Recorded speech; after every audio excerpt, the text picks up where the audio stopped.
Hello everybody, how's everybody doing? This is day 2 of Destiny stuff, but today it's a little bit different. We're doing the our Omni Collective stream. So this is essentially a little podcast me and Kaj are going to be doing.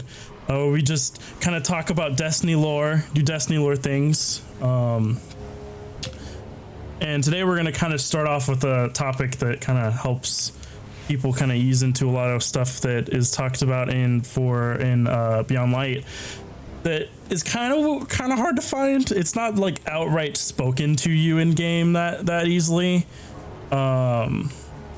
It's kind of just hidden. You have to find it in lore cards and lore books and stuff like that. So we're going to kind of make it a little bit easier for y'all to understand a little bit.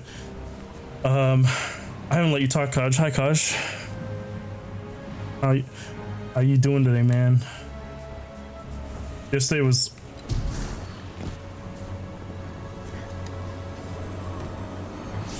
Yeah, yesterday was wild. It's gonna be exciting when we can finally touch on that. So just so y'all know, kind of premise this, this is not gonna be a spoiler stream. So we're not gonna talk about anything that's happened very recently.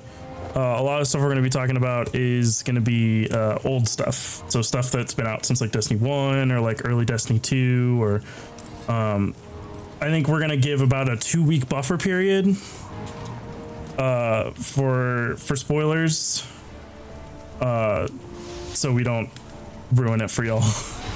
Essentially. To start off, we're gonna go, we should have done this beforehand. We're gonna go to our first location. We're gonna go to 2 different locations today. We're gonna start today off in the Cosmodrome, kind of just talking about how all this kind of started, how the Destiny universe started. We're gonna kind of give you a real quick rundown of stuff. Not gonna go into very specific details, because that would suck. That would be like 3 hours long.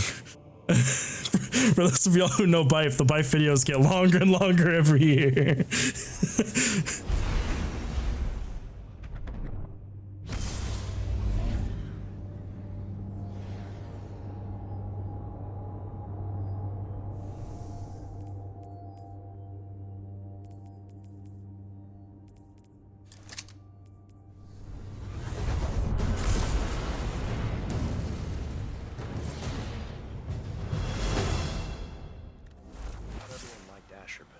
I did. All that effort to fend off the Vex, just for it to end like this. Oh shit. Y'all, it's not a Destiny stream unless we have some issues. Kaj, you're gonna have to go through that one more time. We're gonna have to go through that one more time? Of course. Well, not yet.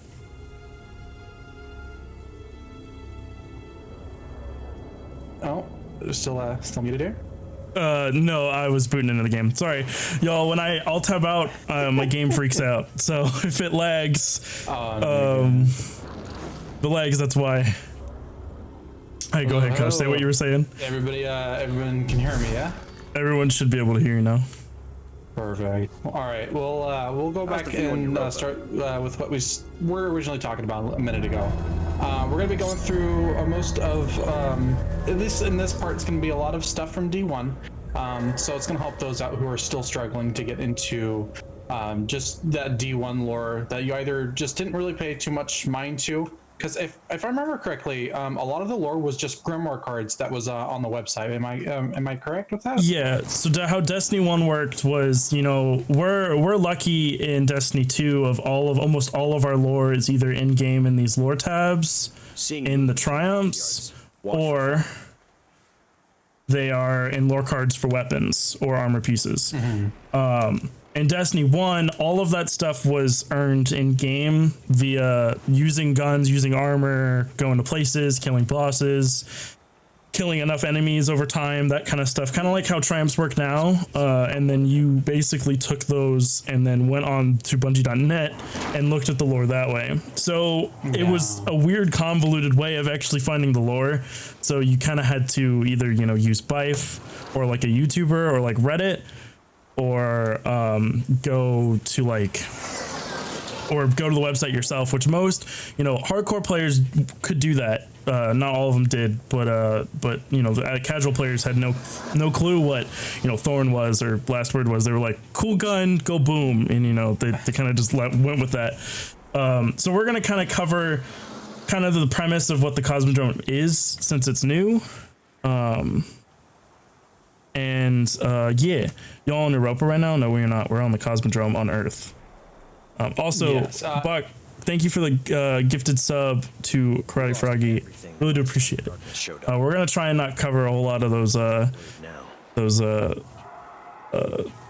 of alerts. Yeah, we'll leave those ones out. We'll leave those for everybody else to take care of. We'll just get into the meat of it here. I'd like to explain first that Cosmodrome is one of the new Destiny locations from Beyond Light. It is located on Earth, but there's actually a lot of interesting lore on like how the Cosmodrome came to be, what its relevance is, at least in D2, when you compare it to Destiny 1. So essentially in the Destiny universe, Cosmodrome takes place in New Russia, which is a little bit different than Old Russia. I don't think they've ever elaborated on what New Russia means. In terms of difference between, our world and the Destiny world. But essentially, this was a place where, rockets were launched. The Cosmodrome is essentially, I think, a real life location. I believe it's based on... Yeah, sorry. I believe it, if I remember correctly, it might be based on kind of the space race location where that Russia was doing all of their space launches. And I think there's a location for it right now that's kind of all just run down, kind of like how this is in game, where they've got like some old, spaceships that they were using and stuff like that. I think it might be based around that one. Isn't that where the rockets, like the ones that were the Woken, come from? Kind of. So essentially, in the Destiny universe, the Cosmodrome was a place where humanity sent out colonies to go to different planets. So essentially, like Titan was one place where like rockets went. Nessus is where Exodus Black was. Exodus stuff is a little bit different. We'll cover that later. But essentially, this was where a lot of the colony ships left. That's actually a colony ship right there. That I'm looking at right now, would leave to go to different planets. At this point in the Destiny universe, in their version of our world, people are a little bit more peaceful. But there's less hatred between countries. But we'll cover that in a little bit. But essentially, that's what this location was used for in this universe, was sending off different colony ships to different planets. But yeah, we'll kick off a lot of the lore talk about kind of how the Destinyverse kind of changes from our timeline to the Destiny timeline, and I think that takes place. I think that kind of the divergence happens in, I think, when did Destiny 1 come out? 2014, 2015? Came out like 2013, 2014, so roughly about then. I think D2 came out 3 or 4 years later, so it was either 2013 sounds pretty like on the nose for it, because I do remember Destiny 2 did come out in 2017. The tail end in September. So the Destiny universe kind of splits in 2013. The rest of the world history is the same. There's Revolutionary War, there's a World War I, World War II, same. All that stuff is the same. Mm-hmm. Countries are the same, history's the same, all that kind of stuff. In 2013, 2014, they start getting.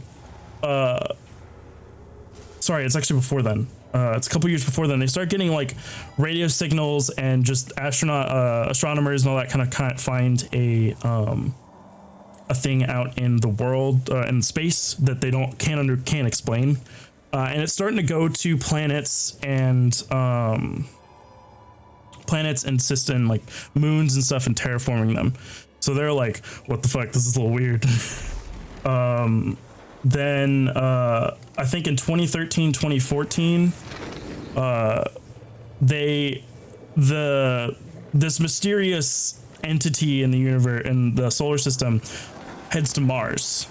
and it stops on Mars, and the astronomers and scientists kind of plan that it's going to be there, so they send out a team of, I think, one astronaut, one cosmonaut, one I forgot what's the Chinese astronaut. I can't remember what they're called, but they did have one from kind of each agency. I think there was a total of 4. So they had one from the U.S., one from Canada, I believe, one from Russia, and then one from the Chinese space agency. Yeah, and they all kind of went. Yeah, I think, I don't remember if it was Canada or not, but cosmonauts are Russian. I don't know, Chinese. Yeah, I think. I forgot what the name of the Chinese one is, but that's irrelevant. Where essentially they go to Mars and they discover the Traveler. And for those of you who have played Destiny 1 or seen footage of Destiny 1, the very opening cutscene of Destiny 1 is those astronauts arriving to Mars and landing on Mars and finding the Traveler there. And when they show up there, when they find the Traveler, they crest this hill and they find the Traveler, it's raining, which on Mars is unheard of. Like, it doesn't rain on Mars, but it's raining, and there's snow, and there's rivers, and there's all this stuff happening. And it's kind of unheard of for them. So they that's kind of the divergence of the Destiny universe, is like 2012, 2013, that kind of stuff. That time period is where the Destiny universe changes from our universe to Destiny universe. Once they find the Traveler kind of bounces around the solar system, kind of terraforming planets. I think they terraform Io, they terraform Venus, Mercury. Mars was another one. Mars was another one they did. Yeah, that was the first one we covered. There's a couple other ones, I believe. I know Titan they started. Titan they were kind of doing. Yeah. But Io was the last one it touched before it fled to Earth and started at Earth, I believe. Is that because I know Io was half finished, because I know it never was finished terraforming. It started with it, but it was just kind of half done there. Yeah, so it was kind of chilling on Io, doing its stuff, doing its terraforming stuff, and then the darkness showed up. And we'll cover the whole darkness light kind of thing at another time, because that's a whole thing. But essentially, the darkness is the inverse of the light, and right now, we're seeing the pyramid ships. We didn't know that was the darkness. We didn't know like the physical manifestation of the darkness was. So originally it was just this dark looming force. It kind of shows up in the solar system, and the Traveler flees to Earth, which kind of starts the collapse, which leads us to the Cosmodrome, because essentially that ship right there is one of the Exodus ships. I don't remember which Exodus ship there was. There was Exodus Green, Exodus Black, Exodus Brown, I think another one.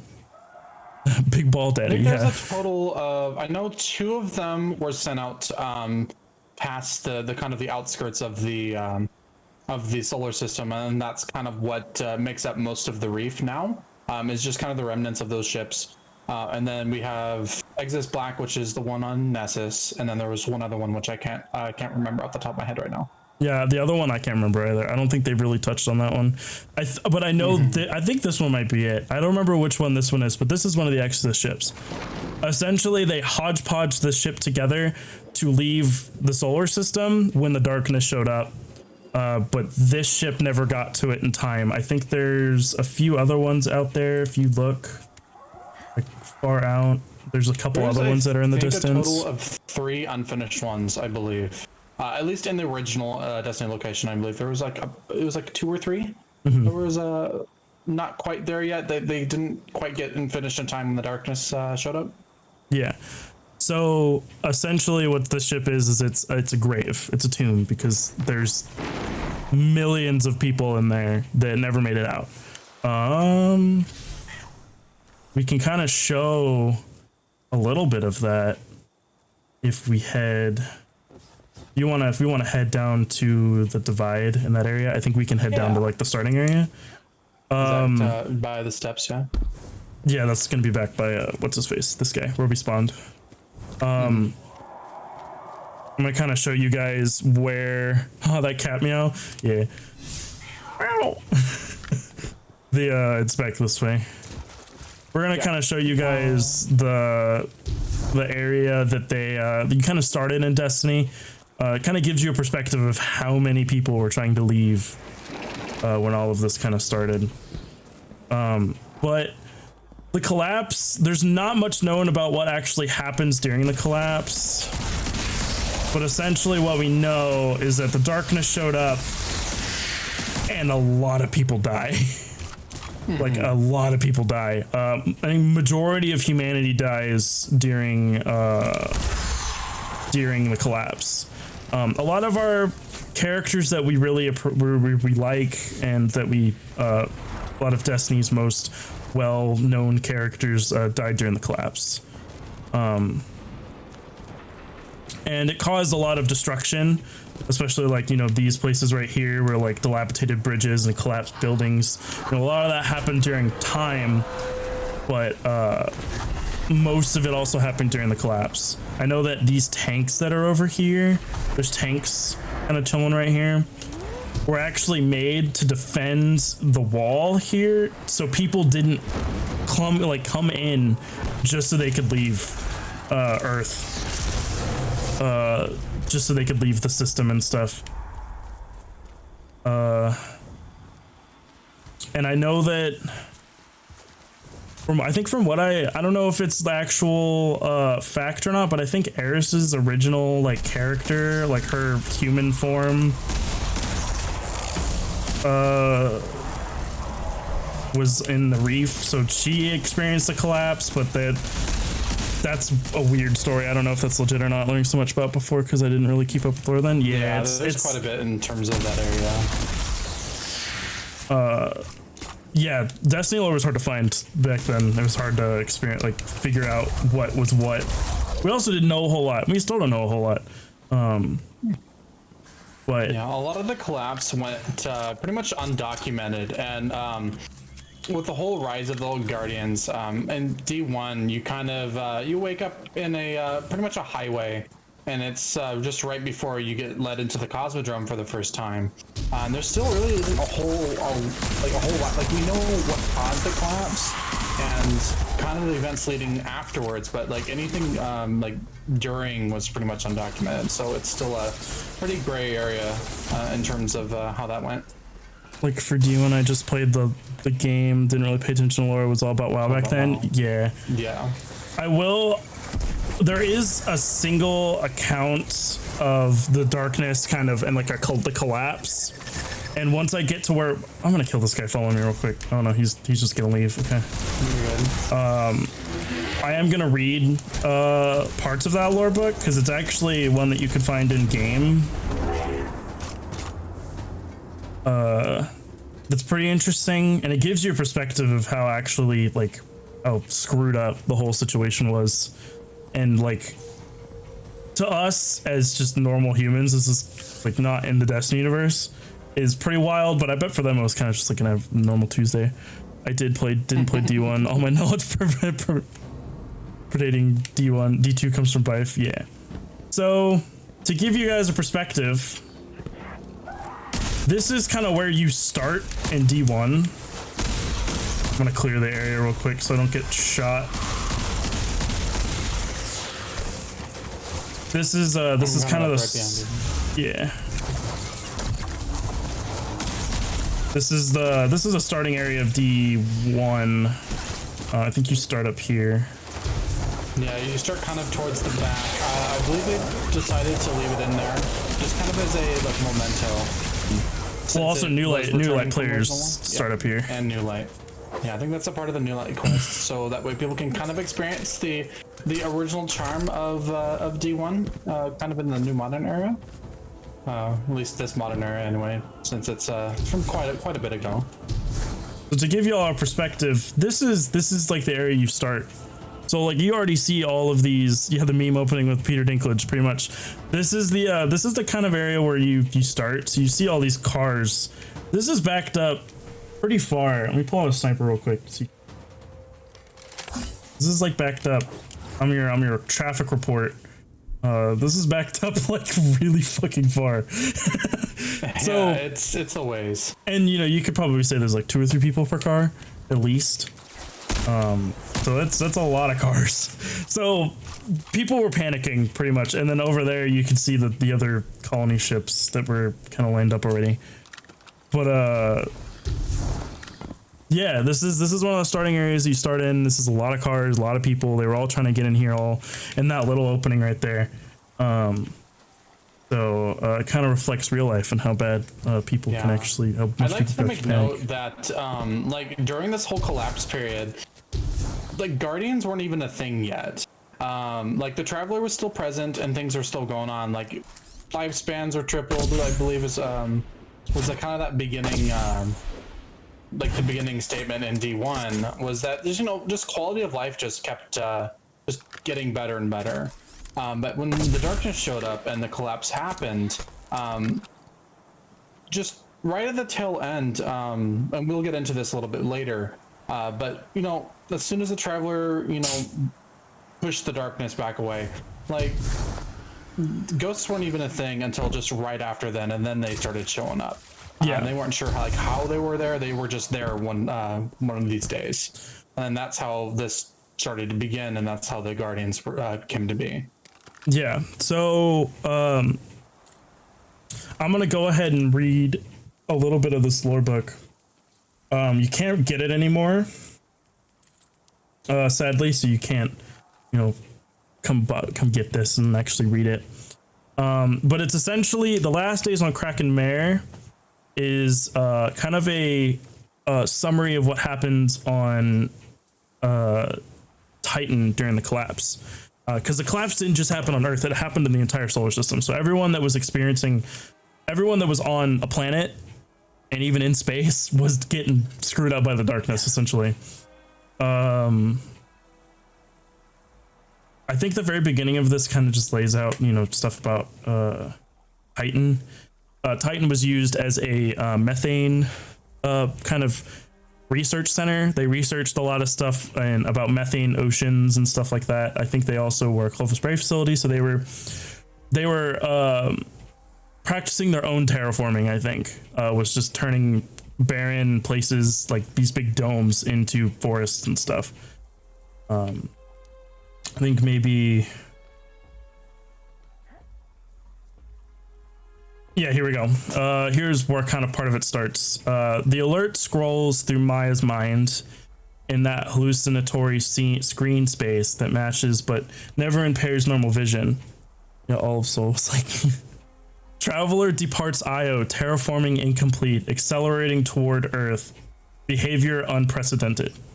Sometimes Maya thinks she can feel the new Pacific arcology moving beneath her, as if the flex of that 160 meters substructure, of plasteel and spin metal that anchors New Pack to the ice shell is also a flex in her sinews. Here we go. She looks to David Korsak, who made his name as the good man by proposing humanity's best and most rigorous theory of the Traveler's morality. The Traveler will protect us no matter what happens, correct? David looks back at her with all the heart-beating honesty of a child. Yes, he says. It can't do anything else. So essentially, you know, everyone's just like, what's happening? And then I think around the time that the Traveler shows up, there's actually a religion that forms around the Traveler. People actually like worship the Traveler. And so people are like, will the Traveler protect us? And everyone's like, yeah, it will. There's actually like a religion that forms around this because, you know, humans seeing something as, you know, unknown as a giant white ball flying around the solar system, terraforming planets and doing things they didn't know existed. They're kind of like, that's something to worship. Yeah, it was a lot of like this has to be some sort of divine intervention, because, you know, I believe the average lifespan just was crazy, and then, you know, the oh my gosh, I keep going back to the age, but the terraforming, all this other stuff, and then just this ball coming through, you know, it makes sense that this religion would have formed. You know, people are gonna try to stick with it. And I'm pretty sure there was other races that did somewhat of the same thing, because I know the Fallen had a similar situation regarding the Traveler. Mm-hmm. So, for example, to give you kind of a perspective of people's ages, like the lifespan of humans changing, Maya van der Veen is more than 200 years old. So like that's a good perspective to have on, you know, how much the age, like people's ages change because of the Traveler, and quality of life changes. Trying to find the part where stuff starts happening.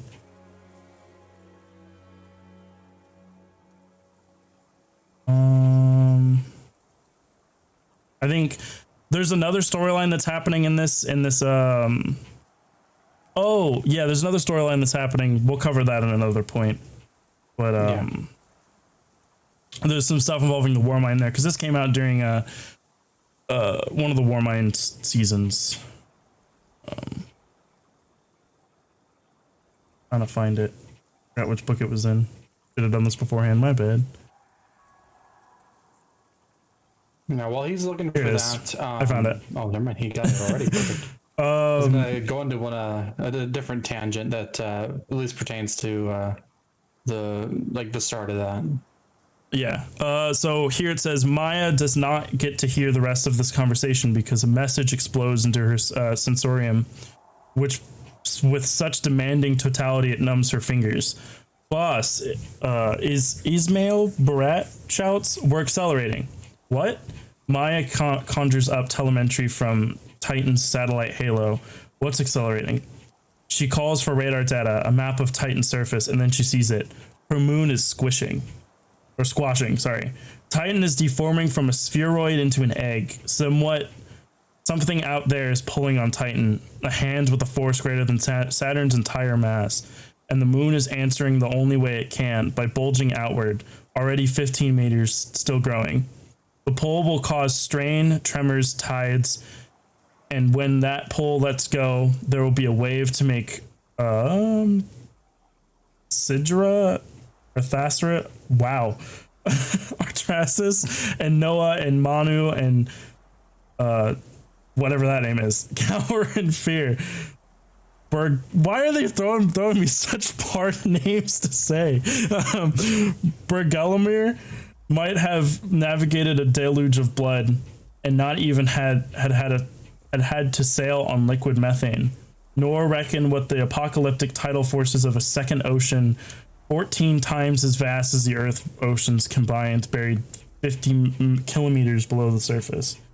So for those of you who don't know science stuff, dude, yeah, essentially. For those of you who don't know what about Titan and how it actually works, is what they believe is happening on Titan in real life is that there's an ocean of methane, and then there's a frozen layer a good depth below the ocean, and then there's another ocean below that. So that's what they're talking about with the second ocean, is that there's, you know, the whole planet is essentially doing this, and you know, the top ocean's getting affected by it, but they're more worried about the bottom ocean, because that whole section of the bottom ocean is 14 times larger than all of Earth's oceans combined. And that thing is getting stretched like an egg, and then it's just going to get let go, and that whole like top layer is going to move with it. So they're more worried about that part than anything else. And then the next one, I think, is a Mayday message that gets sent out by the Arcology.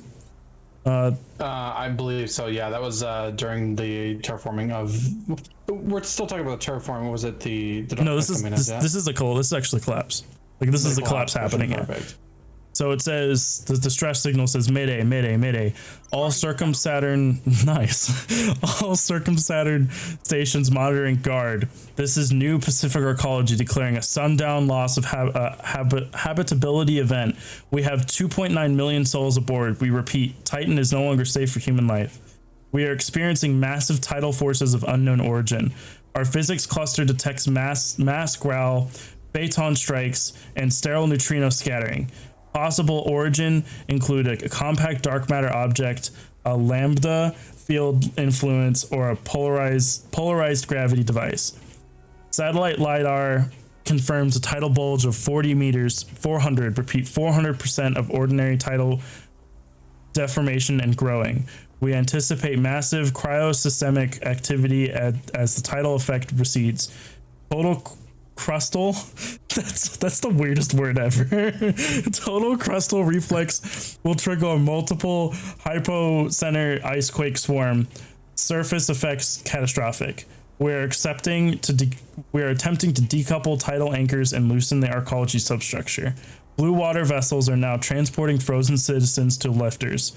We require all available ships with interplanetary capability to receive refugees. Contact New Pacific Traffic Control on approach. Be advised that we have no contact with any Saturn ships or stations. We are transmitting into the blind. This message will now repeat, and then it repeats itself. Crustal. So essentially what's happening here is at this point, Titan is not the only person experiencing this, because they're saying that they have no contact with Saturn ships and stations, which essentially means anything around the orbit of Saturn they have lost contact with, because all of them are also experiencing this. So they're just transmitting out, hoping things will happen. But at this point, most of the solar system is already dealing with is dealing with similar effects, or is dealing with the collapse already in general. So it's kind of a false hope, but that's kind of to dumb this down from what I know. To dumb this down, this essentially is the moon is being pulled in both directions, kind of stretched by gravity, and they're expecting when that lets go that they're gonna get a massive a massive tidal wave, like huge god wave, just go around the planet and just kill everybody. So they have citizens that are frozen because they were using Titan as like a kind of a pit stop for colony ships, so they could refuel, re-get stuff, and then leave the solar system.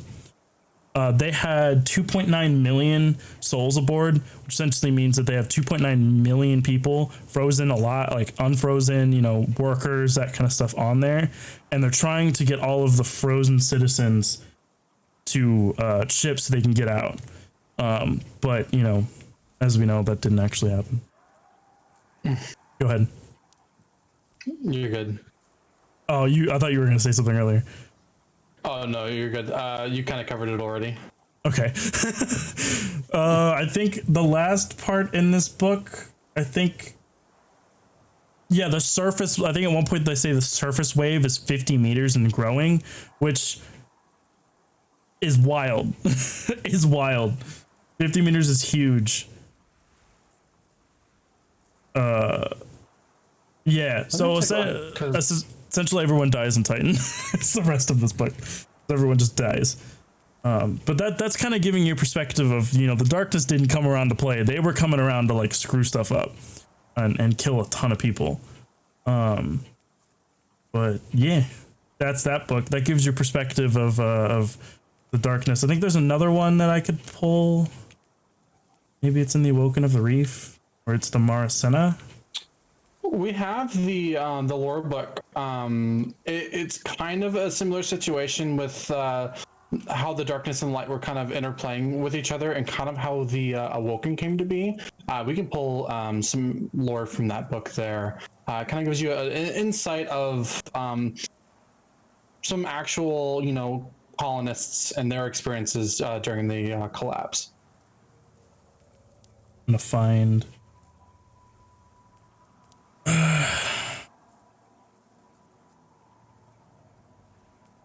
Probably. But yeah, for those who don't know, while he's looking that up, so basically this is kind of a recap, but we can go into some more in-depth later. The Awoken kind of came to be just by happenstance, but there was two colony ships. I don't know what they're exactly called. It's the Exodus ships, I believe. But there's two of them, they were on their way out of the solar system. And as they're kind of on their way out, as soon as the darkness started kind of encroaching and coming in, the light and then the darkness kind of started battling each other. And kind of being in between those, they were kind of in, what would you say, like limbo would be the best term for that kind of a situation? Yeah, so I think what happens to them is, are you talking about the Exodus Brown and like the Awoken and stuff, right? Yeah, so like there was two colonists that were on the ship, or I think they were crewmates. One of the two. They're most likely crewmates when it comes to them, because if they're carrying passengers in cryo sleep, they kind of, one of them decided to go outside of the ship to kind of experience it firsthand, and things just went downhill from there. Yeah, so let me see if I can find. Yeah, so I found it. I found it. The monster worm thing on Titan even back then. Probably. Nope. I don't think we even know about that yet. That worm kind of, that Titan monster, you know, that's kind of chilling there in the methane. Nobody really has any information on it other than it's a giant worm. There's a lot of speculation that it's like some sort of hive-based anomaly. I remember them saying it's not. I remember them saying it's not a worm god at all. Yeah, there's no worm gods on Titan. I think. The only thing that I know is I think at one point. I think at one point, Drifter calls it the long boy in the soup, and that's the only thing I remember hearing about it. Is the fact that the Drifter was like, "Hey, you ever seen that long boy in the soup?" And then that's all I remember. So I don't. Yeah. I know for sure it's not a worm god because they've confirmed it's not a worm god. I think that's just a big sea monster. It's just a big boy, a big swimmy boy. If you look at Io and you kind of look at the general, you know, it's not topography, but if you've ever noticed on Io and you're looking around, you can see that there's fossils and stuff of the sort just kind of everywhere. Most of them are what appear to be ammonites, which are kind of a shelled creature that was pretty big, and you can tell by the little spiral fossil kind of remnants. It could be something similar with that whenever a world got terraformed, a bunch of new creatures ended up coming to life.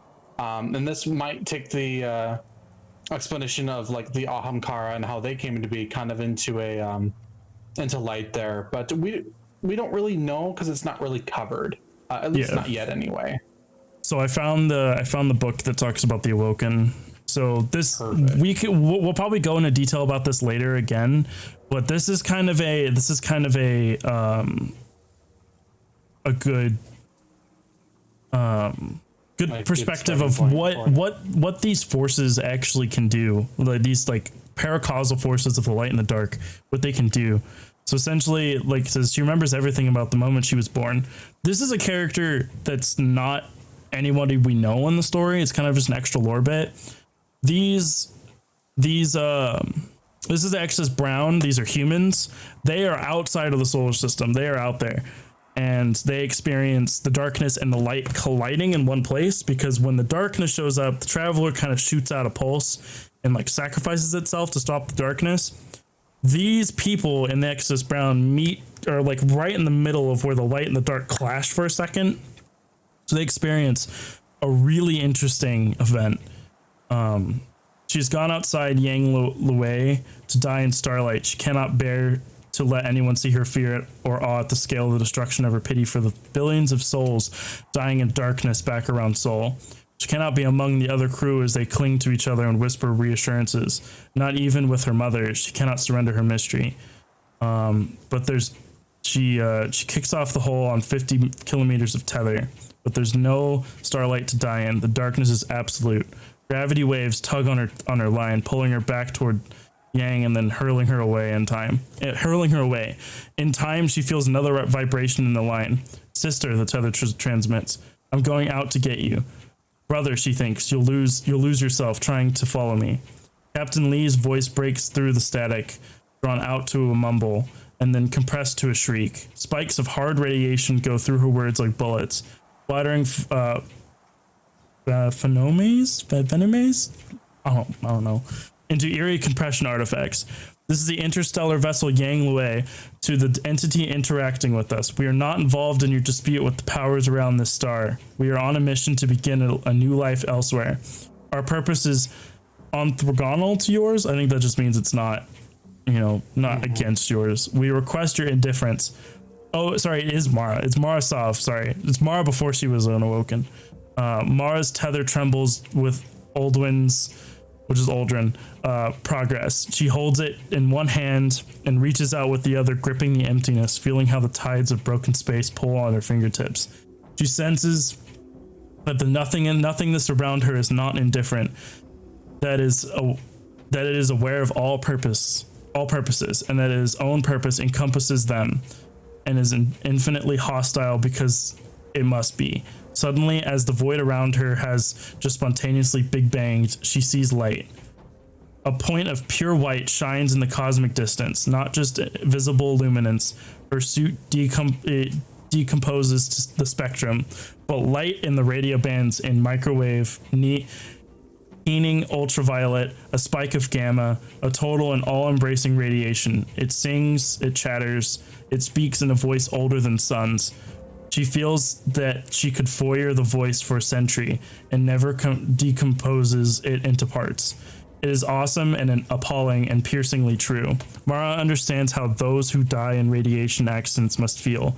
A single flash of invisible power sears away all possible futures except one. She feels her soul itself has been ionized, blasted into a higher energy state. The light pierces the darkness, not like sunrise, not like a wall over a flood, but a single crepuscular ray, well, I guess that's how you say it. A finger of radiance that reaches out through deepest night to touch her. It illuminates Mara, Aldwin, and Yang Lue, sorry. She feels a contest, a battle fought, an equilibrium reached, not a truce, but an infinite limit, not an equation dividing by zero, a collision of two violent eternities. Mara quarries Yang Lue for telemetry, and her sensorium fills with the terrified scream of gravitational instruments. She howls too, a feral sound, ecstatic and lost, a wolf baying at the stars. She knows what's happening. Too much power has gathered here. The universe is appalled by the paradox. Nothing that has glimpsed this collision of infinitude. Wow. Infinitudes. Sorry. Can be allowed to escape. The cosmos must censor its embarrassment. It must sequester the anomaly. So essentially, they create the darkness and the light colliding creates a black hole, because it says here a singularity is forming around her, a Kugelblitz, a black hole created by the concentration of raw energy. And this basically the ship goes into the black hole, and we'll talk about what happens with that later. But yeah, this is kind of just giving you perspective of how strong the light and the dark are and how paracausal they are. They literally created a black hole just because they were like, you want to fight, bro? Yeah, let's fight, bro. Black hole got created. People got sucked in. Everyone's happy. Or not everyone's happy, but two people are happy. But yeah, that's a perspective of just how powerful they are on both sides, because the light and the dark, everybody is happy. It just, that popped in my head, bro. Don't make fun of me. But yeah, that gives you a perspective of how powerful the light and the dark are. It's just, they can create black holes when they collide. So it seems pretty standard now, since everyone's kind of used to it and how it works. But like, imagine just being, a normal human who hasn't seen this before. Like, it's not revolutionary, but like, just seeing it and then just trying to take it all in, that'd be unfathomable. Yeah, it's kind of scary to think about, like, if you kind of dwell on it for too long. Cool. So, we've kind of talked a little bit about the darkness here, and like the collapse and all the sad, scary stuff that's happened. I kind of want to come over here. I haven't been over here yet.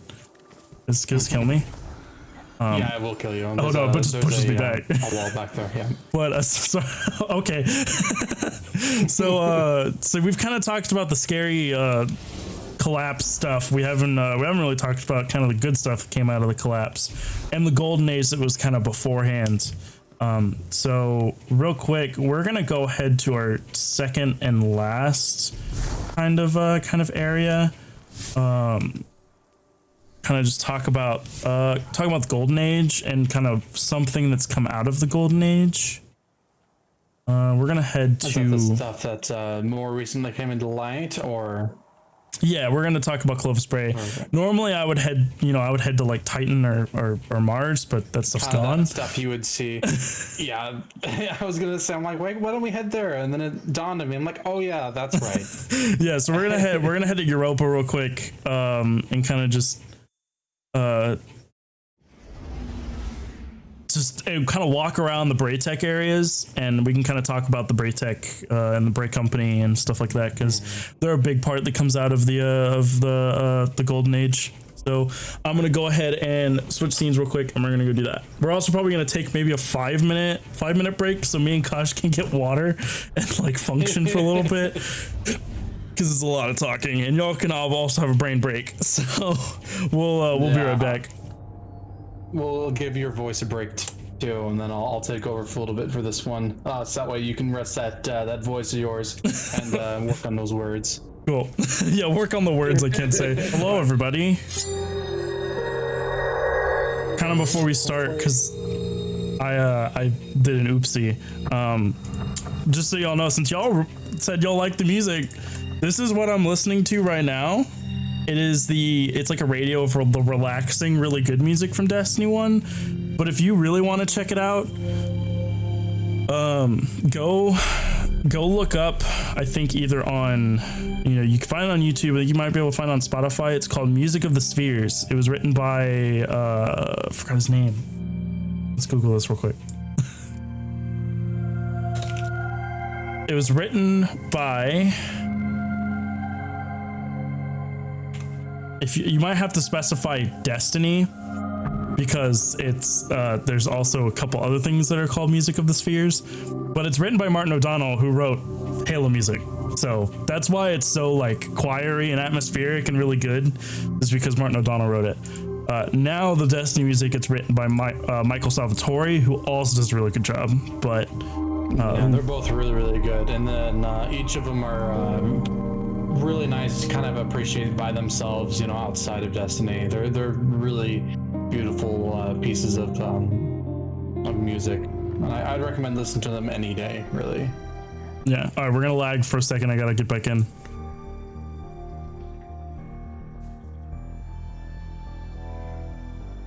Yeah, you're good. So this is kind of the next part that we're going to be going through. We are now located on Europa at the Clovis Bray science building. It's called the Bray Exoscience. It's kind of the main hub of like the pinnacle of all their research. But we'll be going through kind of their like original roots, and then up until the collapse, and kind of some of the important pieces of lore that came out of there, and also some of the other things that people might have questions about, which we can answer along the way. All right, before you go ahead and say something real quick. Hello? Okay, now it's cut up. Cool. When I alt tapped in, your audio was separated from lagging. Your video was lagging behind the audio, so I was just like, shit. But no, we're good. We're fixed. Yeah, it happens. It's we'll blame it on the darkness. The darkness doesn't want us to talk about them today. They're a little shy. That's why they're taking so long to show their faces. Let's go through this slow, because this is a short area, so it's just like it is shorter, but there's a lot to cover. There's a lot to look at. But yeah, kind of at the start of the Golden Age, as the Travelers showed up, like technology kind of boomed, and like new things were being made, new things were being discovered. Clovis Bray was one of the minds behind kind of the interplanetary defense system.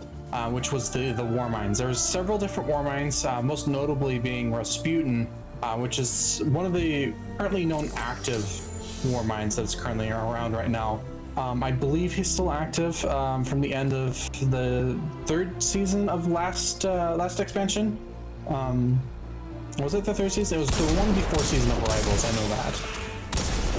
I know that we didn't get a whole lot of info on Clovis up until very recently.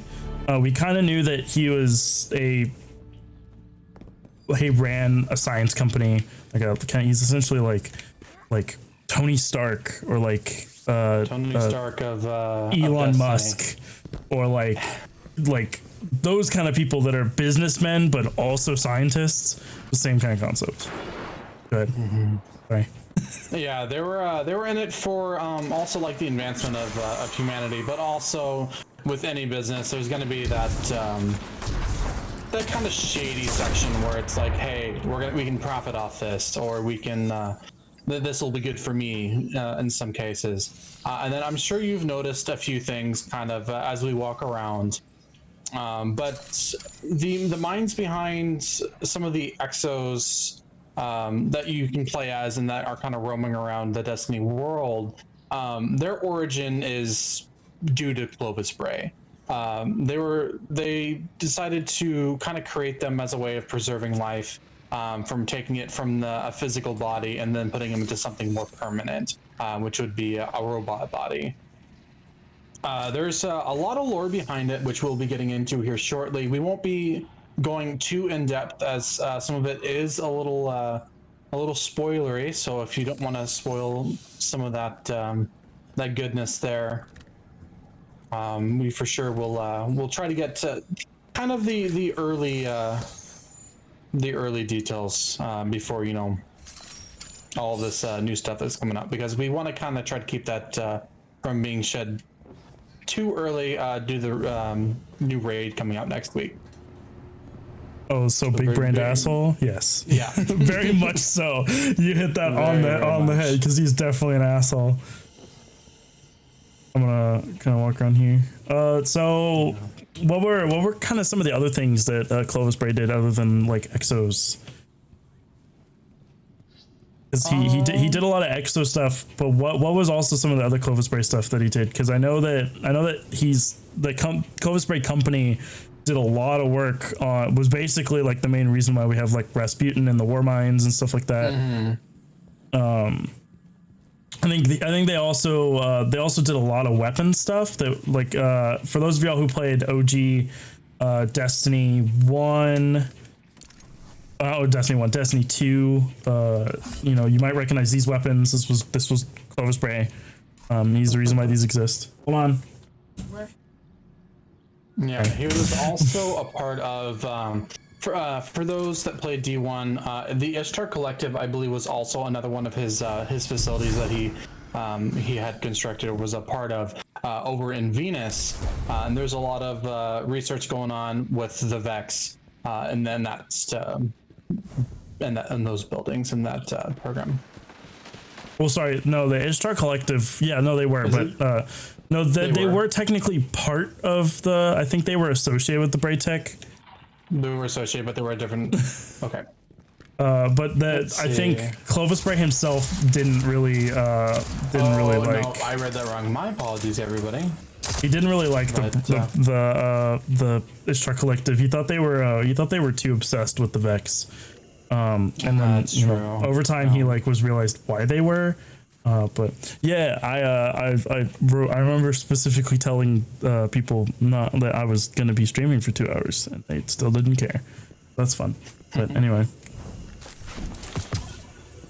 to continue, what else? Now that we're kind of in the exoscience room, we want to cover exo stuff a little bit more. Yeah. So basically, like I said earlier, a lot of the Vex, not Vex, but the exos, were all constructed and created by Clovis and his scientists right here on Europa. And there was mention of a deep stone crypt, which we don't really have a lot of lore on just yet, and we won't be covering that too much.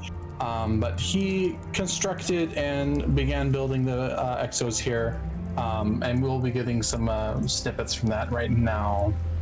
No, Clovis was not an exo himself. Clovis wanted to become an exo. That was one of his main reasons why he pushed the exo department, like of the research, so hard, was because Clovis was obsessed with trying to live forever. So he wanted to be. Go ahead. He also had some health issues, some underlying health issues, I believe. Yeah. So he was, yeah.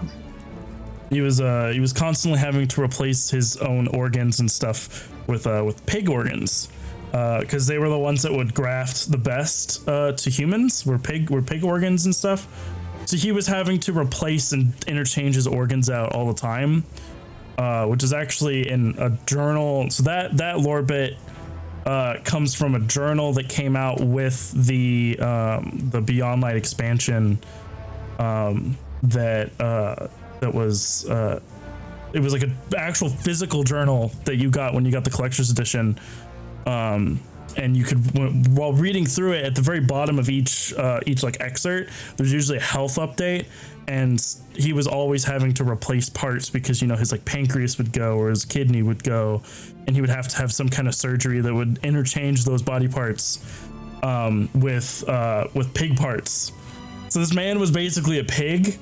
Literally. I think I've seen a movie or anime with that driving point. I'm picturing Elon Musk but looking like Frankenstein, essentially. Go ahead. I'm going to go ahead and I'm going to read an excerpt from one of Clovis Spray's pages in his journal. This is kind of going more in depth of what Zyvx just said in regards to his health. And also, you know, the pig parts being replaced inside of them, since they're kind of similar to our own. But we'll go ahead and read that real quick. It is waiting on Europa. I am still dying, but not fast enough to kill me. And then it goes on to, this is a kind of a readout of his like body status from one of the machines that's kind of attached to him. It says corporeal status, body at 35.9 degrees Celsius, pulse 25 BPM, strength good. BP 75 over 50, and it would just go over each individual check and kind of how he's doing and how his body's doing. He continues, must find a good pork recipe so Whittiford will not go to waste. Medical team insists I accept machine injections. No, nothing enters my body that does not share my genetic self-interest. Instead, I will grow an upgraded monocyte strain. And then he continues going through some, you know, typical, you know, diary journal stuff. Like he's, in this part, he's talking about Elizabeth, which is his granddaughter's birthday, and he's going over some gift suggestions. Let's see. And also to kind of elaborate on the gift thing, Clovis is not a good guy, like at all. He's very self-centered. I think at one point his son was born, right? He had a wife. They had a son. I think at one point he says that, cause you don't mind finding this part, because I think it's really early on in the journal. I think at one point he has a son, like he has a son, and he edits his son's DNA so it's more like him instead of his mother, because he thinks his mother has less superior DNA than he does. He wants his son to be more like him than his mom, which causes underlying health problems for, you know, his son, because, you know, that's not what you're supposed to do to a person. So his son has a degenerative disease that is eventually then passed down the family, because that's just, now everyone's DNA is like that as well. So I know he gets insomnia, he can't sleep, which leads into paranoia and dementia, and he starts getting like actual health problems. And yeah, he's an egomaniac. He has a god. The other thing is he has a massive god complex. Like he's just like, I think at one point he talks about how he wants to be the origin of human, like he wants to be the origin of the future of humanity. So if you go, like, I forgot what the scientific term is, but there's like a scientific term of if you could trace everything back to a single cell, that is like a blank. It's like the origin of evolution. Clovis Bray wants to be the next origin of evolution in terms of humanity. And he's got the biggest god complex I've ever seen. He's just like, fuck you, I'm gonna do what I want. Go ahead, sorry. No, you're good. He talks a lot about something about, he says, as he begins, he's kind of talking about how like the exobodies work, and he begins to talk about clarity, which he doesn't really. He just refers it to clarity. We'll see if we can pull that real quick. Are we watching play? You're watching me play, Zyvx. I'm playing on controller to get like cinematic, like kind of pan overs and stuff.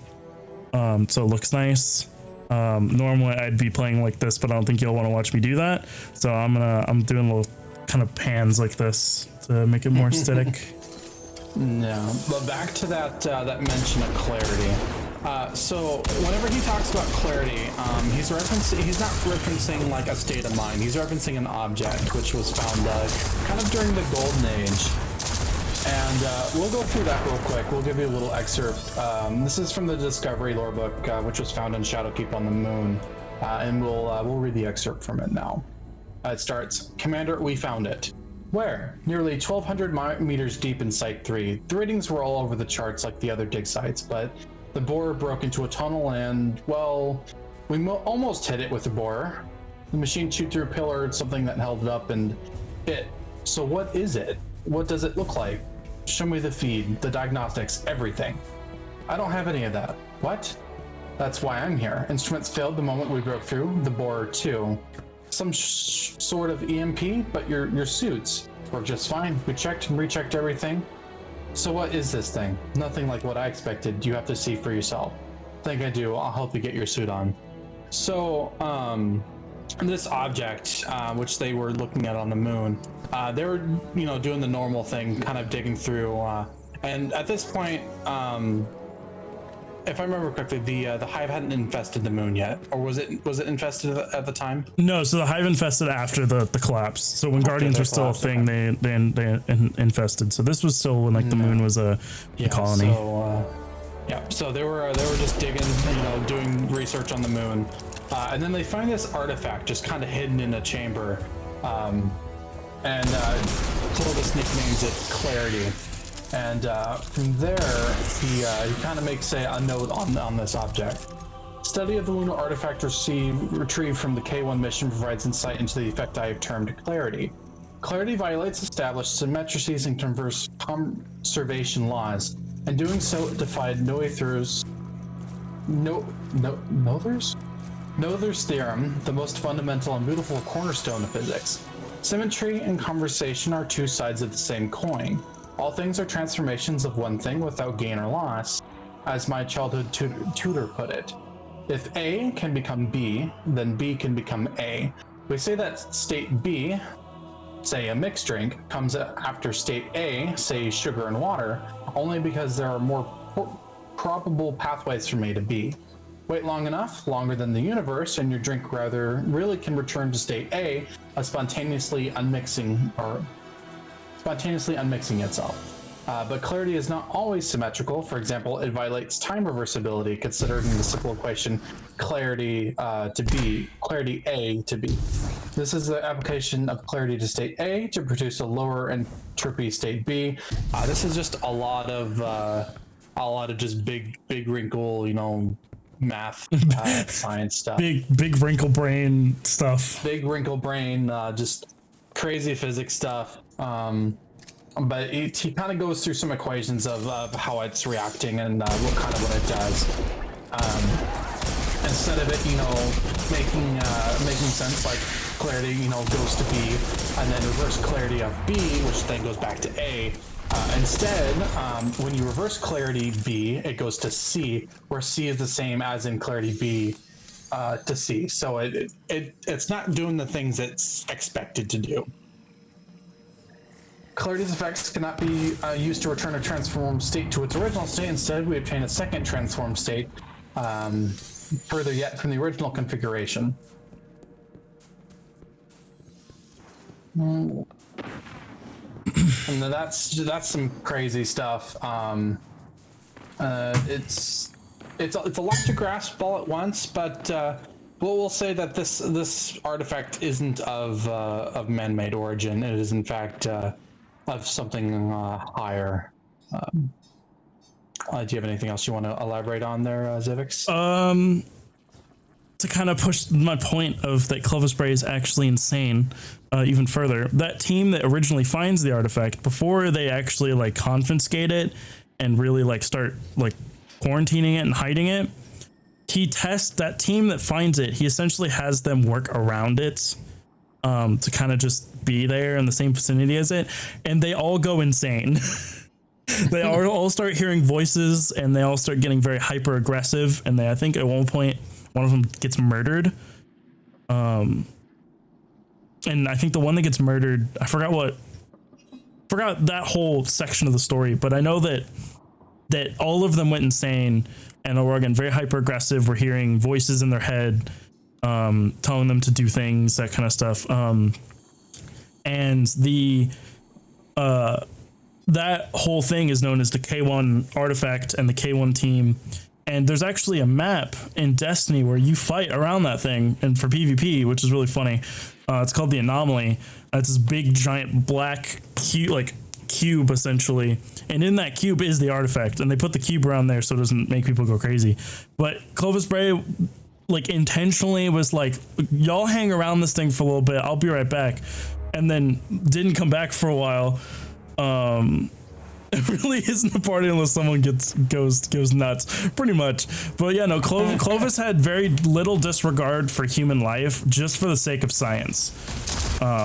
He would rather, 10 people go insane and, we know about how something works, than people are safe and stuff is still a mystery, Mm-hmm. So he clearly has very, very little disregard for human life.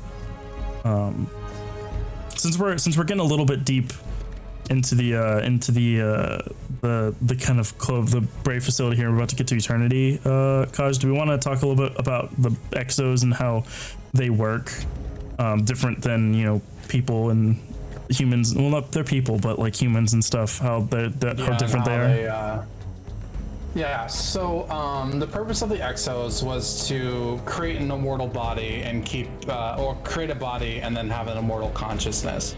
So that way you can kind of prolong the species in the event of them not being there, or just keeping yourself immortal. In this case, was pretty much appealing to Clovis Bray with his whole god complex he got going on. But he had some limitations starting off. So we'll start off, one of the major obstacles that they kind of faced was the, kind of had a, let's say, crash/loop cycle situation, which would cause the mines to kind of fail and either get corrupted or just stop working. So what he has in his journal, he starts off with, human consciousness is in Simula is not new. The equipment we provided Aero China for containment of the K1 anomaly included simulated connectome forks of the mission crew as mineshaft canaries. But simulated environments are limited. If a simulated crew member wants to leave the mission and go home, they cannot. And that impossibility will cause divergence from the physical original. Even minute changes in the physical fidelity of the simulation can have chaotic effects. All cognition is embodied. The architecture of our minds is highly co-evolved with our physical form, in or out of simulation. Only a true synthetic AI can dissociate from the human body plan. So what they're kind of going over is that when the mind kind of gets uploaded to this new kind of body, it doesn't take it very well, and it basically just rejects it, and it just causes it to fail. Kind of how in the real world, like with organ transplants, how if it doesn't match properly, things can go wrong and there's issues. It's the same concept in this case. Yeah, and for example, I found out this actually recently. So like organ rejection, yeah, pretty much.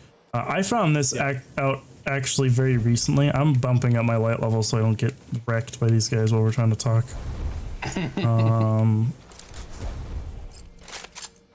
Cool. So I know, Bach, you played through the campaign with me. I found this out recently. These things right here are people's minds.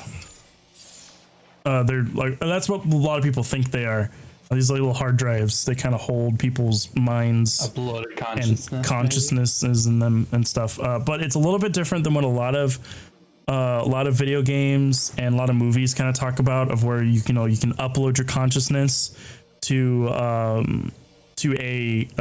like a server, and you live like in that server. This is just someone's brain data, essentially, like their memories and all like the physical data put on a card and put in there. That's what a lot of people think it is. It's not fully confirmed, but that's what pretty much everyone's like, yeah, that's what's happening. Because in a couple lore things, mine would take 2 hard drives. It's because you're so big brain, Tree. You get that big extra wrinkle brain. So essentially, like, what happens, I think, at one point is I think he uploads his son's consciousness when he dies, and so that's why a lot of people think this is what that is. And also, I have a little clip I want to show y'all that kind of helps I think a little bit about that kind of helps push this theory a little bit more, because I actually was traveling around here recently, kind of just on my own, and I got a little lore bit that randomly popped up that I don't think I can get to replay. We might be able to.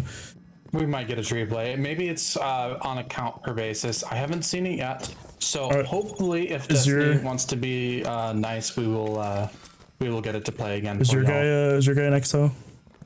Oh, my guy is an XO, yes. Okay, cool. So you might get it. So I know. If not, you guys don't know how happy that big wrinkled brain thing makes me. So if kind of go off a little tangent, if you don't know what that kind of comes from, is that I think it's koalas. Is it koalas that have the smooth brains? I think so. So in science, the more wrinkles your brain has, the smarter you are. Because then that means when you fully stretch it out, like all the skin, it's bigger, just mass wise. So the smoother your brain is, the dumber you are, essentially. So the joke is that now, when you call people smooth brain, or you go, that's a smooth brain moment. So now the inverse of that is wrinkle brain. The brain surface is fairly smooth, typical for a primitive animal. Yeah, so the more wrinkles it has, the more developed they are.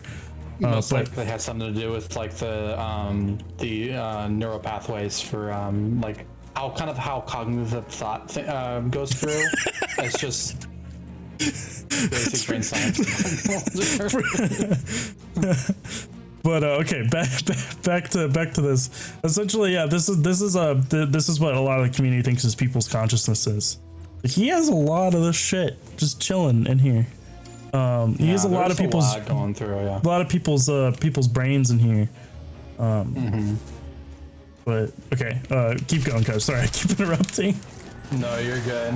So he kind of goes off on some of the early attempts when it comes to uploading the consciousness to an exobody. So we'll start with this. Early attempts at uploaded consciousness were haunted by fears that the upload would suffer cryptic loss of qualia, the unseen death of the first-person conscious mind. The upload would then become a so-called billboard, a flat imitation. I lobbied the ISO to establish a standard for the certified conscious simulacrum. Any emulation of the human brain must display neural activity correlated with consciousness, particularly in the nuclei of the thalamus, midbrain, and pons.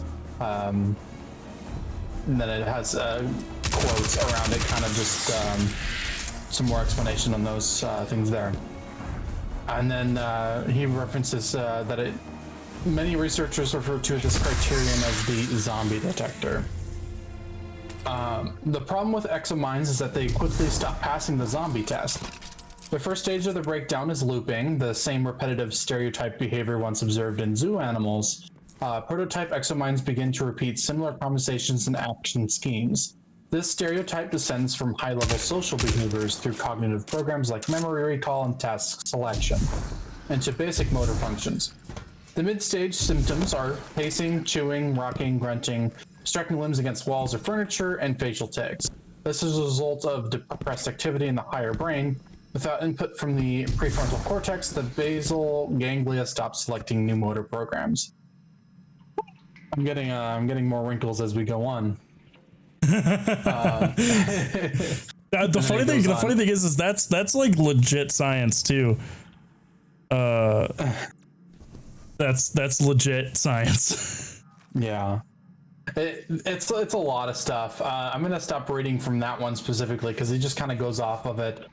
So basically, the moral of the story here is early tests equals bad.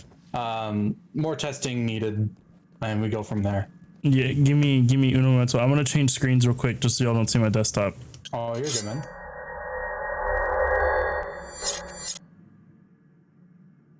And then he kind of goes over some other stuff, and he's like, I believe this is why the exomines fail. Just some kind of thoughts about what he was doing. Let's see if we can find out if we have any information on how he got it to work. Because as we all know, are we muted at all? No, you're good. No, we're still, okay. Yeah. I just want to make sure. I saw the screen change. I'm like, let's see. You can keep going. Yeah, so was Clovis Bray actually bad, or was he doing good for humanity? Me personally, what I think is, I think he did a lot of good things when it comes to, like, you know, making sure that people's consciousness can be uploaded, and, you know, people are technically immortal because of it. But he did it in a very bad way, and he didn't do it in the most, you know, what's the word for it? Like, not conventional way, but he did a lot of shady stuff getting there, and did a lot of things that weren't probably very legal at the time. Very illegal. So he was also very self-interested. So we'll just say that he was a mixture of both, but it was also for the good of humanity with the intention of saving himself. Is the best way to put it there. Yeah, so like the whole thing of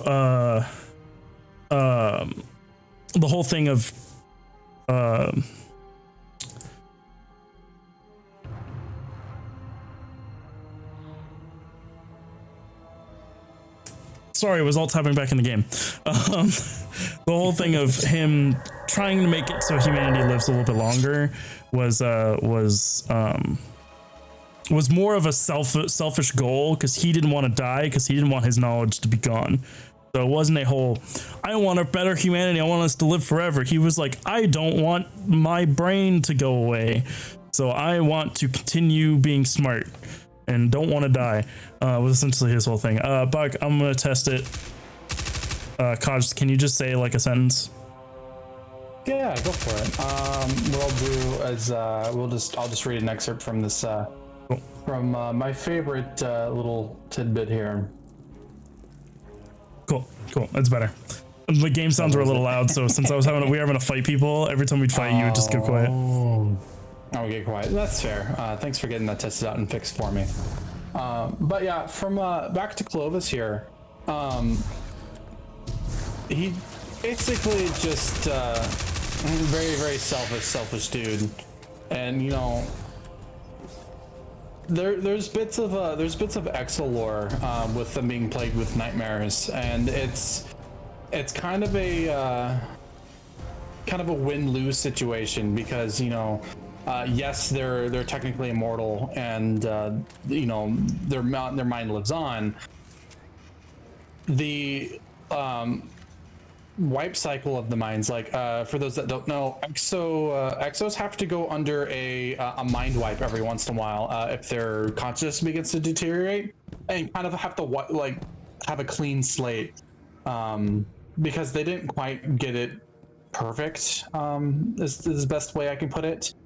So if you see an exo kind of out in the wild, kind of doing its thing, and you see like a number after their name, that number represents the amount of times their mind has been reset, basically. So, for example, like Cade 6, he had undergone 6 different resets, just to kind of preserve that consciousness from completely deteriorating. Another one would be Banshee 44. Has gone under. Yeah, I was getting with that one. Yeah, 44 mind wipes.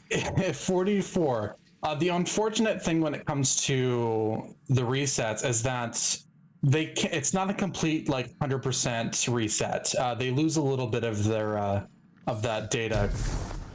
As people know, as soon as there's a reset is also why it's Banshee. Yes, that is exactly. How long do people live in the Destiny universe? It really depends on who you're referring to people. The Guardians are pretty much immortal. They can die as long as their ghost is alive. They can get revived multiple times, and they don't appear to age. And we can see that with the Iron Lords. Like we have Lord Saladin and Lady was it Eredith? We're both the Aphrodite. Aphrodite, yeah. Yeah, they're like from, really old. Right, yeah, they're from right after the collapse happened, called the Dark Ages. Right before Guardians were really, the Vanguard was created and the tower was made. I think that's a roughly 200, 300 time period. 203 years, yeah. Yeah, 200, 300 so was about. They're pretty old. Humans, I probably life expectancy would be anywhere between. I'm guessing it's not strictly written in, solid numbers, but I would assume it would be about anywhere between 100 to 200 years old, on a good day. But Guardians, in this case, are pretty much immortal as long as their ghosts aren't destroyed. So if ghosts are destroyed, there's no way of reviving.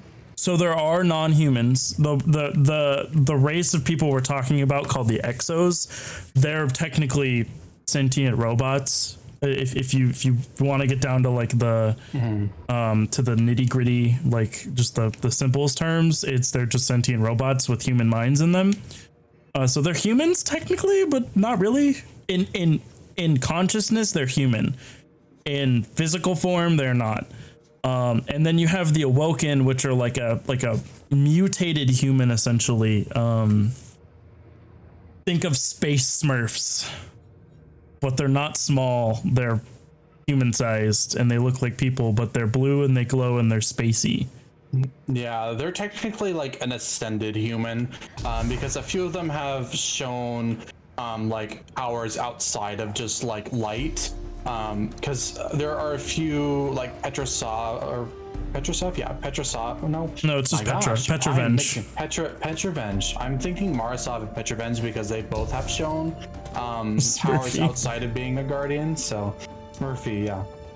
They have the ability of Petrovenge did show an ability of telekinesis, and then Marasov, of course, having been able to do some huge wizardry stuff. Yeah, to give you perspective on what the Awoken can do and how much they've ascended to past humanity. They can create pocket dimensions and shit, and they can also create waves of energy. They can read the future. They can do all of this timey-wimey space magic stuff because of the fact that they're paracausal in their own way. Also super smart too. Yeah, to answer your question, Buck, I believe that the Guardians will do stuff for the sake of humanity and not less for the sake of themselves, which is why I think the only time I've ever seen Guardians do something for the sake of Guardians was when Cade died, and it was more of a whole thing of let's go get the guy who killed Cade. Most of the other time it's oh crap, if we don't do this, humanity's gonna go kaput. So they do that. So a lot of what Guardians do and a lot of what the immortal people can do in this universe do it for the sake of humans and not for themselves, I guess. For people who can't. A lot of selfless acts, yeah. Yeah. Also, just so you know, Awoken also live for a crazy long time, thousands of years. Because we'll get into that at some point, but yeah, there's a lot of timey-wimey stuff involving with the Awoken, but that's for another time. Yeah, so let's continue because Kaj might get the voice line coming up here. I might, yeah. And then if Kaj doesn't get it, I can play it for y'all. I recorded it because I was like, oh crap, and I'd saved it. So I did kind of as we kind of went off on that on the side, I did kind of lose track of what we were going with earlier. But let us see here. Back to the resets. Where we were at. Sorry, resets was where we were on. So, as you mentioned a minute ago, Bach, in regards to Banshee, don't go down that way, by the way. Don't go down to the ball. Stay away from the ball. Banshee 44 has been reset a total of 44 times. I believe he might have been one of the earlier Exos. It is a lot older than some of the other ones, or he just needed to be reset that many times. But there's little lore bits in the tower kind of nearby in some other areas that he's been stationed at. But there's one in particular that was noted, and I'll go ahead and I'll pull that up. But he seems to forget his login a lot. And we'll pull that real quick. But he's not very good with memory. In fact, he can't recall on some of his past lives. Like his current one, sometimes he still thinks he's Banshee 43 instead of Banshee 44. He also likes to forget who people are. So he'll like, he for a while, he forgot who Cade was. And he forgot who we were because we see him a lot. So he knows Guardians, but he forgets who people are. So it'll just be like, who are you again? Like in the middle of a conversation, he's like, who are you?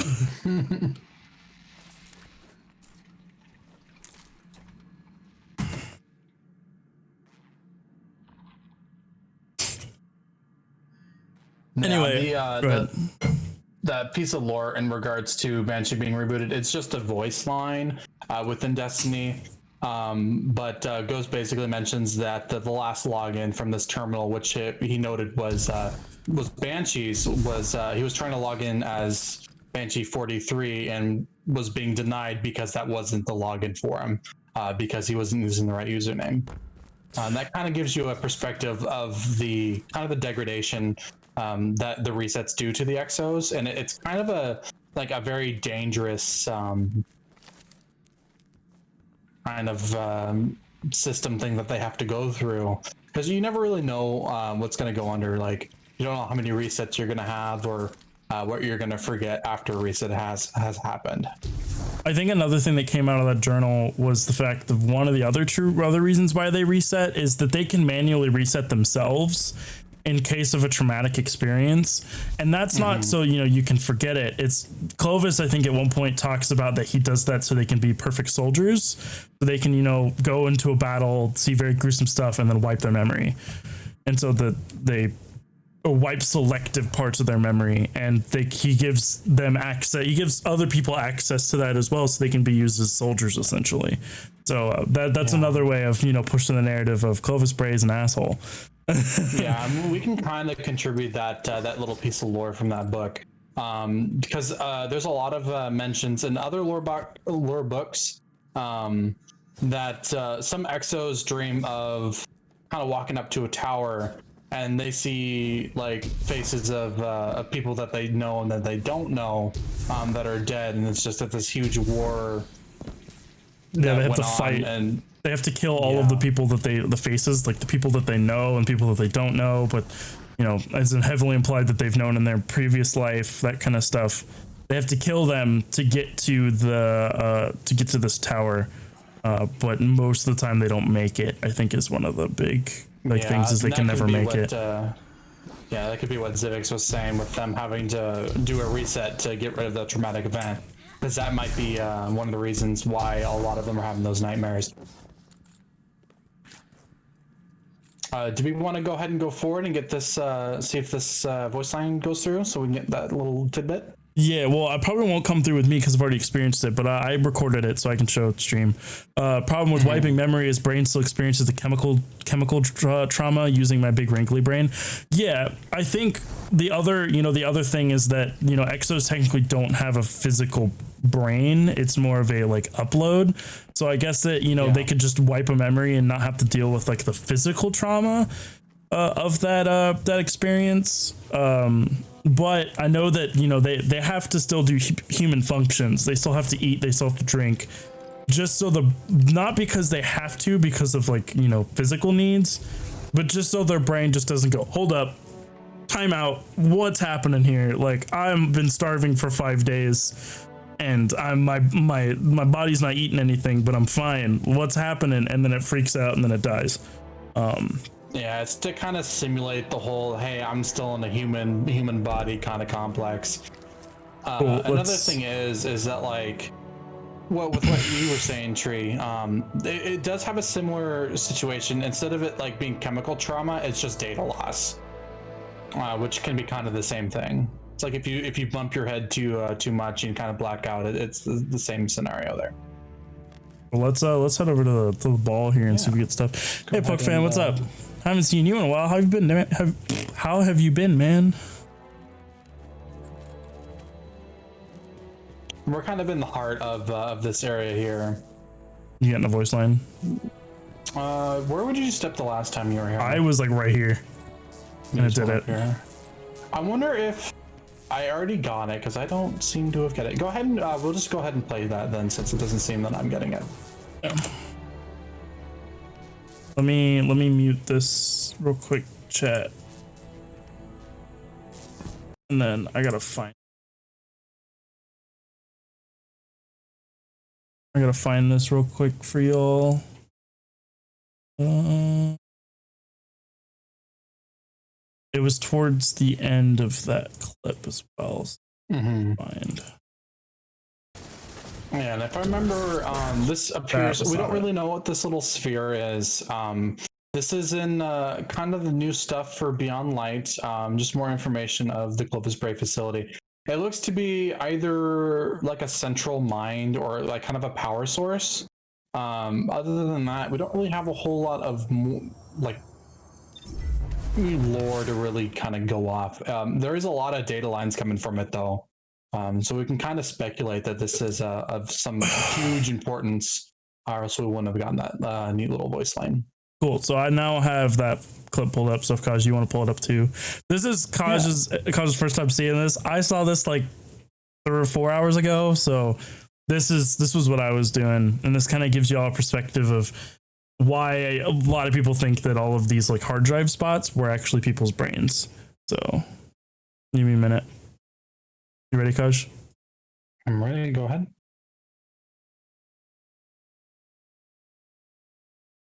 Computer freaked out. Rows and rows of people's minds are stored here. Yours may be here too.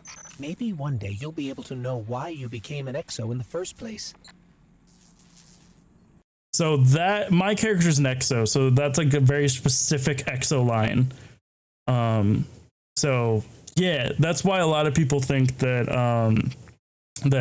that whole area is where that's a huge voice line. Yeah, and I have no idea. I didn't start anything.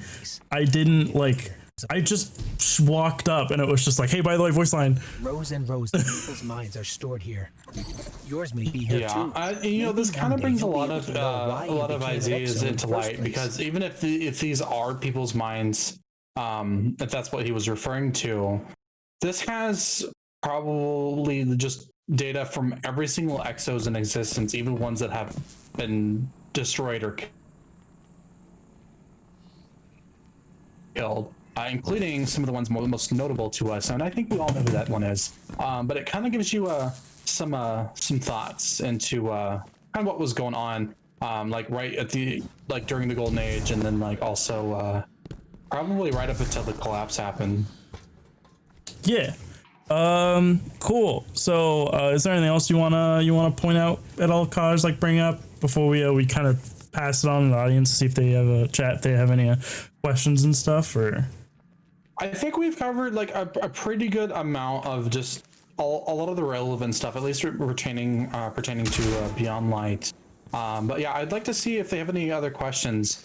Mock did just ask if they're in kind of like the Matrix. I mean, possibly. They might. Maybe to keep the minds kind of active and going. Maybe they're in a simulated worlds. That way, they don't deteriorate over time. Because the collapse did happen quite a bit ago. We don't know how long they've been here, they've been stored here, or if this place was still up and running even recently until we got here. Yeah, and we don't. We'll probably find out more on next Friday, when the raid comes out, because there'll be a lot of lore that comes out because of that. Almost died. A lot of lore that comes out because of that. And that would mean in 2 weeks we will talk about it. But I know me and you'll probably find out about that more. What is the power source in the Destiny universe? Because this stuff has a lot of power. I don't know. Oh, that is a good question. Probably arc energy, because electricity has kind of been replaced by like arc energy, which is like a kind of a version of electricity, I guess. Because a lot of stuff has to run off of concentrated energy. Something super sciencey. Yeah. Some sci-fi stuff. They do mention like a lot of the Fallen tech is powered by arc energy. And we end up using it quite a bit in regards to like destroying some of their machines. So I'm sure we have something similar, or they just have massive energy generators for like solar geothermal kind of going through, especially on a planet like Europa where it's like nice and cold. They might be using something similar to that. Yeah, don't forget, this is your chance to ask questions. We're fully dedicated to answering questions right now. We've got about 8 minutes left in our little like time slot. We're gonna run for about 2 hours. But so yeah, you guys this is your chance to ask questions. And just and it doesn't even have to pertain to anything we were just talking about. If you just have a question about Destiny Universe, if we can answer it, we will try. Even if we don't, we can both go over like our favorite bits of lore and kind of like why we like it, or just something that's probably not well known, or people might find interesting. Like for example, like a lot of the Nine, which is a kind of another like not paracausal, but they're another like entity within the solar system that kind of like has a play in things now, at least to somewhat of a degree. But let's see, if you all could be in any race additionally, what would you be and why? That is a really good question. Did you have a race you would like to be in? Awoken, 100%. Awoken have some of the coolest stories in the whole Destiny universe. We'll cover that at some point, because I bet I'm more comfortable with that lore, and Kaj is probably more comfortable with that lore than what we talked about today. So it'll be an easier discussion. But yeah, Awokens are pretty sick. They're space magic boys. Yeah, they tie well into the Taken as well. I wouldn't like. I'm guessing you would say like any race. I'm guessing you would be like the Awoken, Exos or humans. Are you also referring to like the different species, like the Fallen, the Hive? If you're also else mentioning species, just like any race, Elixni, so Fallen, the guys, like they have such cool, like they're so close to us but so different from us as well. Like our stories are so paralleled that like it's yeah, anything in Destiny universe, Fallen 100%. That would be so cool. Yeah, Fallen are pretty cool. I would normally say Hive for me, but they're a hard subject to really go with, because they're kind of they're creepy, and they seem really dirty.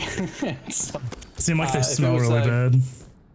Gosh, yeah, they got that hoarding mentality. But yeah, I would also say Elixni.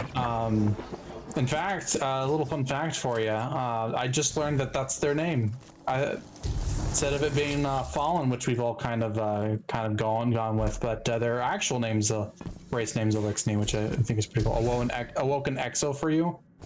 If I was gonna stick with like human races, I would definitely be an Awoken as well. Awoken have a really, really good like background, and just the stuff that they can do is crazy. Especially since they're like smart boys as well. Like the Gentleman Scribes are my favorite in regards to the lore pieces. There's a lot of cool things that they kind of go through.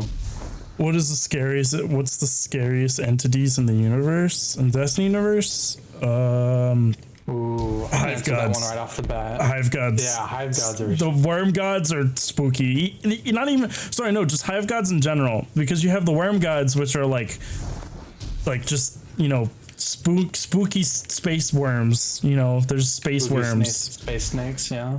And then just like Oryx and Savathun and Xivu Arath, like they have so much they have so much power, and they're just so like they just don't care about literally anything.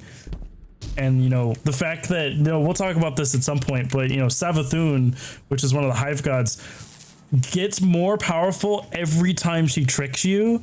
It's so like bend over like backwards of just trying to figure out like, is this a lie, is this a truth, am I being tricked? And then even you like contemplating if it's even you contemplating if it's a trick is giving her power. Is just scary. I don't like that. Nope. That's also like, I think the hive are definitely like cosmic horror they fit into the cosmic horror like genre of like borderline what is it called, HP Lovecraft, like Lovecraftian. They're very Lovecraftian, especially with like the hive gods and like the things that they do. Like they've got their rituals, they've got the different versions of them, and they're just like scarier as you go on. And it's just like they're all based on like the space magic and like the they're very witchcrafty species. But like if I was gonna go with a scariest one, I'd probably go with Vex, because if the Vex don't want you to exist, you're done. If you're in the wrong place at the wrong time, you just don't exist anymore. That kind of power is like pretty scary. Last question. What would your role be in the Destiny universe? What would you actually want to do? Are you talking about like as a guardian, or just as like anybody? Probably in general, yeah. Because as a guardian, I would have 100%. I've actually thought about this. I would 100% be a warlock. The way I act and the way I like just absorb in general as anybody, probably just a warlock. I think if I would be the closest to anybody, I would probably be like the role of like Osiris, or like a smart prophecy boy. Osiris or like Toland. So like too smart, not too smart, but too curious for my own good kind of guardian warlock. Because both of them are too curious for their own good, especially Toland. Would you be a teacher, guardian, work in the tower? If I was gonna be any kind of shit, I would probably end up being like, how did that happen? I wasn't paying attention. No, you're good. So what I would probably end up doing is I'd probably end up being like a Gensum scribe, and what a Gensum scribe is basically like the scientists of the Awoken, and they're just like super smart, and they just like. For example, Ashermir is just like devoted to studying the Pyramidion, so he's just all about the Vex, and he was. He might have had a trip with the Vex. We don't know that. He could be back. We'll see. Yeah. But it's definitely one of the professions I'd probably want to go with. Would be being a part of the Gensum scribes. Yeah, I would definitely be like one of those warlocks like Toland or Osiris, like borderline not okay, probably a little insane. I've actually really, one of my favorite stories or favorite like factions of warlocks in the Destiny universe are the Thanatonauts. So essentially Thanatonauts are warlocks that it's a really touchy subject. I don't even know. We'll go with it. They intentionally die. They kill themselves but they resurrect. They wait an X amount of time, and then they have their ghost revive them, after a longer period, because they get visions of the future, of the present, they just get visions in that time frame, and I think that's really cool. I think that's like a really like dark and twisted that's really awesome. Like that's a thing. Pretty much a cult following kind of a thing going on. Yeah, and both Osiris and Toland were Thanatonauts, so you can see like what kind of person they are, because both Osiris and Toland are like really wise, or especially Osiris is like really wise and really like, he's like, you don't want to do this. If Osiris is like, you need to chill out, don't do that, bro. That like if he's like, don't go fight the Vex right now, don't go fight the Vex in there, like they're spooky. You're not supposed to do it. Holy shit. Thank you, Anonymous Gifter, for the 5 tier 1 gifted subs. That's wild. Jesus. When's the next one? What is that? Next week? Next Friday? Maybe next Friday. Keep an eye on the OmniPixel Twitter. And in the Discord, if you're already in the Discord. Buck, if you want to do web and the !web, Discord, really would appreciate it. Oh, thank you for the 300 bits, Buck. Really would appreciate it. Jesus. Let's get some hypes in chat. That's wild. Yeah. Yes, thank you everybody. So if you check there, I know on the website, you can look at the forum posts, and then like you can go, like, it has our socials, like, so Twitter, Instagram, that kind of stuff. And then the Discord also has access to that. You can also come and chill with us, play Beyond Light if you have Destiny. You also can join, and we have active people in couple MMOs. I think SWTOR? No, not SWTOR. SWTOR, so we do still have some people who are playing it. We've got a few people here in the for Final Fantasy. I know we've got a lot of other MMOs coming out as well. But in regards to the streaming schedules, every at the beginning of the week, we will be posting the week's schedule out for everybody, so that way you can see what shows are coming out. I do know we had one of our talk shows earlier this week on what was it, Sunday or was it Monday? It was Monday. Because we had the Behind the Pixels with Tree. She had her first show earlier this week. And we'll be having one, I believe, bi-weekly, I believe is what she said it was. Correct me if I'm wrong. But we'll be having that out in a couple weeks. So we'll have that out on our calendar, but we'll make sure we get those out to you every single week at the beginning, so that we can kind of tune into the stuff that you enjoy. But of course, we'd love to see you there every time. But life happens. Can't always it's have okay. right things for sure. But yeah, let me do the thing. We're gonna do the thing. Thank y'all for coming out. Really do appreciate it. Let me find someone that we can